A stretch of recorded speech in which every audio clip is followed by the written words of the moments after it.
دوسرا باب، مجوسیوں کی آمد۔ جب یسوع ہیرودیس بادشاہ کے زمانے میں یہودیہ کے بیت لحم میں پیدا ہوا تو دیکھو کئی مجوسی پورب سے یروشلم میں یہ کہتے ہوئے آئے کہ یہودیوں کا بادشاہ جو پیدا ہوا ہے وہ کہاں ہے، کیونکہ پورب میں اس کا ستارہ دیکھ کر ہم اسے سجدہ کرنے آئے ہیں۔ یہ سن کر ہیرودیس بادشاہ اور اس کے ساتھ یروشلم کے سب لوگ گھبرا گئے، اور اس نے قوم کے سب سردار کاہنوں اور فقیہوں کو جمع کر کے ان سے پوچھا کہ مسیح کی پیدائش کہاں ہونی چاہیے۔ انہوں نے اس سے کہا، یہودیہ کے بیت لحم میں، کیونکہ نبی کی معرفت یوں لکھا گیا ہے کہ اے بیت لحم یہودا کے علاقے، تو یہودا کے حاکموں میں ہرگز سب سے چھوٹا نہیں، کیونکہ تجھ میں سے ایک سردار نکلے گا جو میری امت اسرائیل کی گلہ بانی کرے گا۔ اس پر ہیرودیس نے مجوسیوں کو چپکے سے بلا کر ان سے تحقیق کی کہ وہ ستارہ کس وقت دکھائی دیا تھا، اور یہ کہہ کر انہیں بیت لحم کو بھیجا کہ جا کر اس بچے کی بابت ٹھیک ٹھیک دریافت کرو، اور جب وہ ملے تو مجھے خبر دو تاکہ میں بھی آ کر اسے سجدہ کروں۔ وہ بادشاہ کی بات سن کر روانہ ہوئے، اور دیکھو جو ستارہ انہوں نے پورب میں دیکھا تھا وہ ان کے آگے آگے چلا، یہاں تک کہ اس جگہ کے اوپر جا کر ٹھہر گیا جہاں وہ بچہ تھا۔ وہ ستارے کو دیکھ کر نہایت خوش ہوئے، اور اس گھر میں پہنچ کر بچے کو اس کی ماں مریم کے پاس دیکھا اور اس کے آگے گر کر سجدہ کیا، اور اپنے ڈبے کھول کر سونا اور لبان اور مر اس کو نظر کیا، اور ہیرودیس کے پاس پھر نہ جانے کی ہدایت خواب میں پا کر دوسری راہ سے اپنے ملک کو روانہ ہوئے۔ مصر کی جانب روانگی۔ جب وہ روانہ ہو گئے تو دیکھو خداوند کے فرشتے نے یوسف کو خواب میں دکھائی دے کر کہا، اٹھ، بچے اور اس کی ماں کو ساتھ لے کر مصر کو بھاگ جا، اور جب تک کہ میں تجھ سے نہ کہوں وہیں رہنا، کیونکہ ہیرودیس اس بچے کو تلاش کرنے کو ہے تاکہ اسے ہلاک کرے۔ بس وہ اٹھا اور رات کے وقت بچے اور اس کی ماں کو ساتھ لے کر مصر کو روانہ ہو گیا، اور ہیرودیس کے مرنے تک وہیں رہا، تاکہ جو خداوند نے نبی کی معرفت کہا تھا وہ پورا ہو کہ مصر میں سے میں نے اپنے بیٹے کو بلایا۔ بچوں کا قتل۔ جب ہیرودیس نے دیکھا کہ مجوسیوں نے میرے ساتھ ہنسی کی تو نہایت غصے ہوا، اور آدمی بھیج کر بیت لحم اور اس کی سب سرحدوں کے اندر کے ان سب لڑکوں کو قتل کروا دیا جو 2 برس کے یا اس سے چھوٹے تھے، اس وقت کے حساب سے جو اس نے مجوسیوں سے تحقیق کی تھی۔ اس وقت وہ بات پوری ہوئی جو یرمیہ نبی کی معرفت کہی گئی تھی کہ راما میں آواز سنائی دی، رونا اور بڑا ماتم۔ راحل اپنے بچوں کو رو رہی ہے اور تسلی قبول نہیں کرتی، اس لیے کہ وہ نہیں ہے۔ مصر سے واپسی۔ جب ہیرودیس مر گیا تو دیکھو خداوند کے فرشتے نے مصر میں یوسف کو خواب میں دکھائی دے کر کہا کہ اٹھ، اس بچے اور اس کی ماں کو لے کر اسرائیل کے ملک میں چلا جا، کیونکہ جو بچے کی جان کے خواہاں تھے وہ مر گئے۔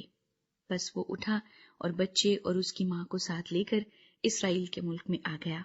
مگر جب سنا کہ ارخلاؤس اپنے باپ ہیرودیس کی جگہ یہودیہ میں بادشاہی کرتا ہے تو وہاں جانے سے ڈرا، اور خواب میں ہدایت پا کر گلیل کے علاقے کو روانہ ہو گیا، اور ناصرت نام ایک شہر میں جا بسا، تاکہ جو نبیوں کی معرفت کہا گیا تھا وہ پورا ہو کہ وہ ناصری کہلائے گا۔ تیسرا باب۔ یوحنا بپتسمہ دینے والے کی منادی۔ ان دنوں میں یوحنا بپتسمہ دینے والا آیا اور یہودیہ کے بیابان میں یہ منادی کرنے لگا کہ توبہ کرو، کیونکہ آسمان کی بادشاہی نزدیک آ گئی ہے۔ یہ وہی ہے جس کا ذکر یسایہ نبی کی معرفت یوں ہوا کہ بیابان میں پکارنے والے کی یہ آواز آتی ہے کہ خداوند کی راہ تیار کرو، اس کے راستے سیدھے بناؤ۔ یہ یوحنا اونٹ کے بالوں کی پوشاک پہنے اور چمڑے کا پٹکا اپنی کمر سے باندھے رہتا تھا، اور اس کی خوراک ٹڈیاں اور جنگلی شہد تھا۔ اس وقت یروشلم اور سارے یہودیہ اور یردن کے گرد و نواح کے سب لوگ نکل کر اس کے پاس گئے اور اپنے گناہوں کا اقرار کر کے دریائے یردن میں اس سے بپتسمہ لیا۔ مگر جب اس نے بہت سے فریسیوں اور صدوکیوں کو بپتسمے کے لیے اپنے پاس آتے دیکھا تو ان سے کہا کہ آئے سانپ کے بچوں، تم کو کس نے جتا دیا کہ آنے والے غضب سے بھاگو؟ پس توبہ کے موافق پھل لاؤ، اور اپنے دلوں میں یہ کہنے کا خیال نہ کرو کہ ابراہم ہمارا باپ ہے، کیونکہ میں تم سے کہتا ہوں کہ خدا ان پتھروں سے ابراہم کے لیے اولاد پیدا کر سکتا ہے۔ اور اب درختوں کی جڑ پر کلہاڑا رکھا ہوا ہے، پس جو درخت اچھا پھل نہیں لاتا وہ کاٹا اور آگ میں ڈالا جاتا ہے۔ میں تو تم کو توبہ کے لیے پانی سے بپتسمہ دیتا ہوں، لیکن جو میرے بعد آتا ہے وہ مجھ سے زور آور ہے، میں اس کی جوتیاں اٹھانے کے لائق نہیں۔ وہ تم کو روح القدس اور آگ سے بپتسمہ دے گا، اس کا چھاج اس کے ہاتھ میں ہے، اور وہ اپنے کھلیہان کو خوب صاف کرے گا، اور اپنے گیہوں کو تو کھتے میں جمع کرے گا، مگر بھوسی کو اس آگ میں جلائے گا جو بجھنے کی نہیں۔ یسوع مسیح کا بپتسمہ۔ اس وقت یسوع گلیل سے یردن کے کنارے یوحنا کے پاس اس سے بپتسمہ لینے آیا، مگر یوحنا یہ کہہ کر اسے منع کرنے لگا کہ میں آپ تجھ سے بپتسمہ لینے کا محتاج ہوں، اور تو میرے پاس آیا ہے۔ یسوع نے جواب میں اس سے کہا، اب تو ہونے ہی دے، کیونکہ ہمیں اسی طرح ساری راست بازی پوری کرنا مناسب ہے۔ اس پر اس نے ہونے دیا، اور یسوع بپتسمہ لے کر فی الفور پانی کے پاس سے اوپر گیا، اور دیکھو اس کے لیے آسمان کھل گیا، اور اس نے خدا کے روح کو کبوتر کی مانند اترتے اور اپنے اوپر آتے دیکھا، اور دیکھو آسمان سے یہ آواز آئی کہ یہ میرا پیارا بیٹا ہے جس سے میں خوش ہوں۔ چوتھا باب، یسوع مسیح کی آزمائش۔ اس وقت روح یسوع کو جنگل میں لے گیا تاکہ ابلیس سے آزمایا جائے، اور 40 دن اور 40 رات فاقہ کر کے آخر کو اسے بھوک لگی، اور آزمانے والے نے پاس آ کر اس سے کہا، اگر تو خدا کا بیٹا ہے تو فرما کہ یہ پتھر روٹیاں بن جائیں۔ اس نے جواب میں کہا، لکھا ہے کہ آدمی صرف روٹی ہی سے جیتا نہ رہے گا، بلکہ ہر بات سے جو خدا کے منہ سے نکلتی ہے۔ تب ابلیس اسے مقدس شہر میں لے گیا اور ہیکل کے کنگرے پر کھڑا کر کے اس سے کہا کہ اگر تو خدا کا بیٹا ہے تو اپنے تئیں نیچے گرا دے، کیونکہ لکھا ہے کہ وہ تیری بابت اپنے فرشتوں کو حکم دے گا اور وہ تجھے ہاتھوں پر اٹھا لیں گے، ایسا نہ ہو کہ تیرے پاؤں کو پتھر سے ٹھیس لگے۔ یسوع نے اس سے کہا، یہ بھی لکھا ہے کہ تو خداوند اپنے خدا کی آزمائش نہ کر۔ پھر ابلیس اسے ایک بہت اونچے پہاڑ پر لے گیا اور دنیا کی سب سلطنتیں اور ان کی شان و شوکت اسے دکھائی، اور اس سے کہا، اگر تو جھک کر مجھے سجدہ کرے تو یہ سب کچھ تجھے دے دوں گا۔ یسوع نے اس سے کہا، اے شیطان، دور ہو، کیونکہ لکھا ہے کہ تو خداوند اپنے خدا کو سجدہ کر اور صرف اسی کی عبادت کر۔ تب ابلیس اس کے پاس سے چلا گیا،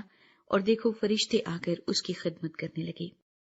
علاقہ گلیل سے یسوع مسیح کی خدمت کا آغاز۔ جب اس نے سنا کہ یوحنا پکڑوا دیا گیا تو گلیل کو روانہ ہوا، اور ناصرت کو چھوڑ کر قفرنہوم میں جا بسا، جو جھیل کے کنارے زبولون اور نفتالی کی سرحد پر ہے، تاکہ جو یسایا نبی کی معرفت کہا گیا تھا وہ پورا ہو کہ زبولون کا علاقہ اور نفتالی کا علاقہ دریا کی راہ یردن کے پار، غیر قوموں کی گلیل، یعنی جو لوگ اندھیرے میں بیٹھے تھے انہوں نے بڑی روشنی دیکھی، اور جو موت کے ملک اور سائے میں بیٹھے تھے ان پر روشنی چمکی۔ اس وقت سے یسوع نے منادی کرنا اور یہ کہنا شروع کیا کہ توبہ کرو، کیونکہ آسمان کی بادشاہی نزدیک آ گئی ہے۔ 4 ماہی گیروں کا چناؤ۔ اور اس نے گلیل کی جھیل کے کنارے پھرتے ہوئے 2 بھائیوں یعنی شمعون کو جو پترس کہلاتا ہے اور اس کے بھائی اندریاس کو جھیل میں جال ڈالتے دیکھا، کیونکہ وہ ماہی گیر تھے، اور ان سے کہا، میرے پیچھے چلے آؤ تو میں تم کو آدمگیر بناؤں گا۔ وہ فوراً جال چھوڑ کر اس کے پیچھے ہو لیے، اور وہاں سے آگے بڑھ کر اس نے اور 2 بھائیوں یعنی زبدی کے بیٹے یعقوب اور اس کے بھائی یوحنا کو دیکھا کہ اپنے باپ زبدی کے ساتھ کشتی پر اپنے جالوں کی مرمت کر رہے ہیں، اور ان کو بلایا۔ وہ فوراً کشتی اور اپنے باپ کو چھوڑ کر اس کے پیچھے ہو لیے۔ تعلیمی، عبادتی اور شفایہ خدمت۔ اور یسوع تمام گلیل میں پھرتا رہا اور ان کے عبادت خانوں میں تعلیم دیتا اور بادشاہی کی خوشخبری کی منادی کرتا، اور لوگوں کی ہر طرح کی بیماری اور ہر طرح کی کمزوری کو دور کرتا رہا، اور اس کی شہرت تمام سوریا میں پھیل گئی، اور لوگ سب بیماروں کو جو طرح طرح کی بیماریوں اور تکلیفوں میں گرفتار تھے اور ان کو جن میں بدروحی تھی اور مرگی والوں اور مفلوجوں کو اس کے پاس لائے، اور اس نے ان کو اچھا کیا۔ اور گلیل اور دیکوپولس اور یروشلم اور یہودیہ اور یردن کے پار سے بڑی بھیڑ اس کے پیچھے ہو لی۔